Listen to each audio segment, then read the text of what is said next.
Avec Salah, le 1-2, il est superbe, la combinaison, Sadio Mané. Oh, c'est somptueux, c'est magnifique, Sadio Mané. Bonsoir amis téléspectateurs d'Afrique Sport TV, bienvenue dans ce journal, voici les titres. La Coupe d'Afrique des Nations au Cameroun aura lieu du 9 janvier au 6 février 2022 et son tirage au sort se déroulera le 25 juin 2021. Le classement des meilleurs buteurs des éliminatoires de la CAN 2021 avec le Zambien Patson Daka qui termine en tête. Les détails de la rencontre entre le père et l'agent d'Alan et les dirigeants du FC Barcelone, notamment Juan Laporta. Un an après sa disparition, le monde du football rend hommage à Pape Diouf, ancien président de l'Olympique de Marseille. Tout à l'heure pour le développement. Nous démarrons ce journal avec la Coupe d'Afrique des Nations prévue au Cameroun qui aura lieu le 9 janvier au 6 février 2022, a indiqué la Confédération africaine de football à travers un communiqué. Le tirage au sort de la phase finale de cette compétition qui permettra de connaître la composition des 6 groupes se déroulera, lui, le 25 juin 2021. Regardons ce reportage d'Edouard Abetou. Le tirage au sort de la CAN 2021 se déroulera le 25 juin prochain, a annoncé ce mercredi la Confédération africaine de football CAF. Les éliminatoires étaient censés s'achever mardi, mais on ne connaît actuellement que 23 des 24 qualifiés suite au report du match Sierra Leone-Bénin qui se jouera début juin. L'instance panafricaine a ajouté que la phase finale se déroulera du 9 janvier au 6 février 2022 au Cameroun. Pour rappel, la compétition aurait dû avoir lieu un an plus tôt, mais elle a été reportée en raison de la pandémie de Covid-19. Malgré ce report, la CAF a fait le choix de garder l'appellation CAN 2021 et pas CAN 2022. Les 23 qualifiés connus: Algérie, Burkina Faso, Cap-Vert, Cameroun, Côte d'Ivoire, Comores, Égypte, Éthiopie, Gabon, Gambie, Ghana, Guinée, Guinée-Bissau, Guinée équatoriale, Malawi, Mali, Mauritanie, Maroc, Nigeria, Sénégal, Tunisie, Soudan, Zimbabwe. Nous restons toujours avec Edouard, c'est la fin des éliminatoires de la CAN 2021, même s'il reste encore un match reporté à jouer. Le jeune joueur international zambien Patson Daka est en tête du classement des meilleurs buteurs de ses qualificatifs de la Coupe d'Afrique des Nations avec 5 buts en 3 matchs. Il comptabilise le même total de buts que le joueur nigérien Victor Osimhen qui a eu besoin de 5 apparitions pour trouver le chemin des filets à 5 reprises. Suivons ce reportage.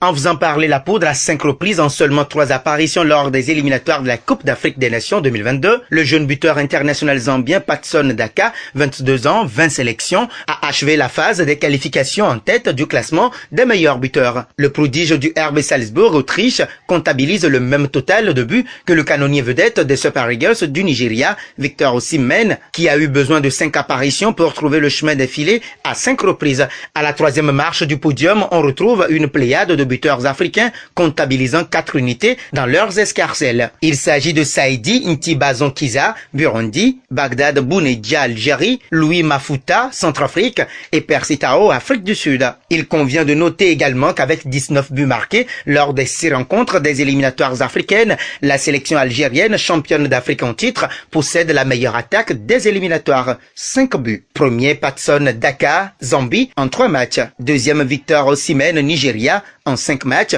4 buts. Troisième, Saïdi Ntibazonkiza, Burundi, en 4 matchs. Quatrième, Bagdad Bounedjah, Algérie, en 6 matchs. Cinquième, Louis Mafuta, Centrafrique, en 6 matchs. Sixième, Percy Tao, Afrique du Sud, en 6 matchs. 3 buts. Septième, Sefedine Jaziri, Tunisie, en 2 matchs. Huitième, Hassan Cissé, Gambie, en 3 matchs. Neuvième, Riyad Mahrez, Algérie, en 4 matchs. Dixième, Famara Diédiou, Sénégal, en 4 matchs. Onzième, Wabi Kazri, Tunisie, en 4 matchs. 12e, Jetane Kebede, Éthiopie, en 4 matchs. 13e, Denis Bouanga, Gabon, en 5 matchs. 14e, Franck Kessié, Côte d'Ivoire, en 5 matchs. 15e, Alexis Obi, Nigeria, en 5 matchs. 16e, Vincent Aboubakar, Cameroun, en 6 matchs. 17e, Hakim Ziyech, Maroc, en 6 matchs. 18e, enfin, Saïf Eddine Kaoui, Tunisie, en 6 matchs.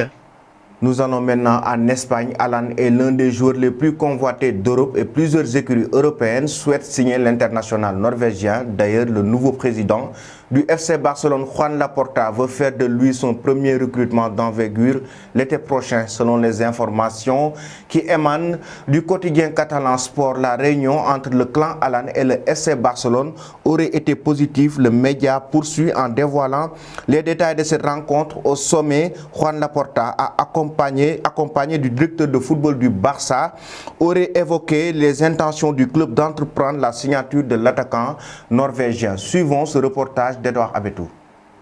Véritable sensation depuis quelque temps, Erling Braut Haaland pourrait quitter le Borussia Dortmund cet été. Son père et son agent sont arrivés ce jeudi à Barcelone pour discuter avec le nouveau président du Barça, Juan Laporta. Depuis quelque temps maintenant, on annonce que le Norvégien est promis au FC Barcelone malgré un contrat dans la roue qui va jusqu'au 30 juin 2024. Il semble que les vœux pieux de Juan Laporta et des fanatiques du club catalan sont en bonne voie pour se réaliser si on en croit les informations du jour. Sport a réussi à se procurer une vidéo ce jeudi matin de l'arrivée de son agent Mino Raiola et de son père Alf Inge Haaland à Barcelone. Selon le média Pro Barça, les deux hommes ne sont pas là par hasard et sont venus pour discuter avec Juan Laporta des conditions de l'arrivée du cyborg de Dortmund. La rencontre entre les trois hommes est actuellement en cours et la proximité entre Raiola et Laporta rend les médias catalans pleins d'optimisme pour ce qui serait très probablement le coup de l'été. Merci Edouard. Les hommages à l'ancien président de l'Olympique de Marseille, figure du football français, décédé du Covid-19 il y a un an, se multiplient. Il a accompagné beaucoup de joueurs africains dans leur carrière, le monde du football, et les Marseillais pleurent toujours la disparition de Pape Diouf. Regardons l'hommage que son ancien collaborateur et proche, Moussa Kouaté, chroniqueur à la Radio Galère de Marseille, lui a rendu sur Afrique Sport TV. Bonjour. Marseille a rendu hommage à Pape Diouf, comme on l'appelait le pape. D'autres l'appelaient Papé, l'homme qui a vécu 50 ans dans cette ville. Pape Diouf est arrivé à Marseille en 1970. Il a tiré sa révérence en 2020. L'homme a été la première victime de la Covid-19 au Sénégal. Et le 31 mars était l'anniversaire de sa disparition. Ici à Marseille, il a été honoré. Tous les journaux, les quotidiens de la ville, la Marseillaise, où il a travaillé pendant des années, où il a été l'un des meilleurs journalistes sportifs de la région, en ayant gagné 2 titres de meilleur journaliste de l'année avec le prix Martini qu'on décernait chaque année aux journalistes de la région Provence-Alpes-Côte d'Azur. Dans les années 80, Pape a été 2 fois lauréat du prix Martini. Il avait une très belle plume.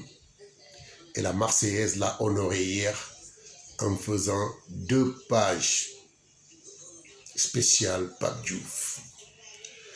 L'autre quotidien marseillais qui s'appelle La Provence aussi a fait 2 pages consacrées à Pape Diouf. Et la Provence avait organisé une émission en ligne, laprovence.com, où Habib Beye, l'ancien capitaine de l'Olympique de Marseille international sénégalais, chroniqueur, animateur à Canal+, était de la partie. Et tout le monde a parlé du bien de Pape. Tous les journalistes et le consul général du Sénégal, Abdourahmane Koïta, étaient là présents pour représenter Dakar, pour représenter le Sénégal. Et tout le monde a fait des éloges à cet imminent et brillant journaliste. Et c'est un genre de joueur qui a été l'un des meilleurs en France, où les joueurs africains ont vu leur salaire évoluer par 10 quand Pape Diouf était agent de joueur. Il a géré plusieurs joueurs africains et français. Bernard Lama, international français. Marcel Desailly, qui est actuellement à Dakar pour venir se recueillir sur la tombe de Pape Diouf. Et tant d'autres. Drogba, François Oman Biyik, Joseph-Antoine Bell, Cyprien, Abidi Pelé et j'en passe. Plusieurs joueurs africains et français étaient dans l'écurie de Pape Diouf. Si je parle d'écurie, je ne parle pas de chevaux, mais c'est une façon de parler, étaient dans le cabinet de Pape Diouf. Et Pape a fini sa carrière comme président de l'Olympique de Marseille, premier président noir en Europe qui a géré un club majeur, l'Olympique de Marseille, qui a gagné la Coupe d'Europe en 1993. C'est le seul club français qui a une étoile sur la poitrine.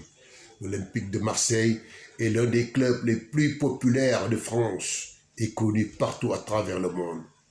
Pape Diouf est l'un des Sénégalais les plus connus dans le monde à travers son œuvre.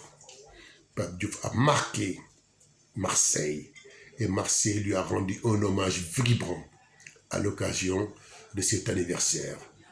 Et j'étais surpris. Le monde du football n'oubliera jamais Pape Diouf. D'ailleurs, ses amis se sont rendus au Sénégal pour lui rendre hommage et prier pour le repos de son âme. Avant de vous quitter, je vous pose la question du jour. Est-ce que Alan doit se rendre au FC Barcelone? Est-ce que son jeu est compatible avec le jeu du FC Barcelone? Merci, je vous donne rendez-vous demain à la même heure.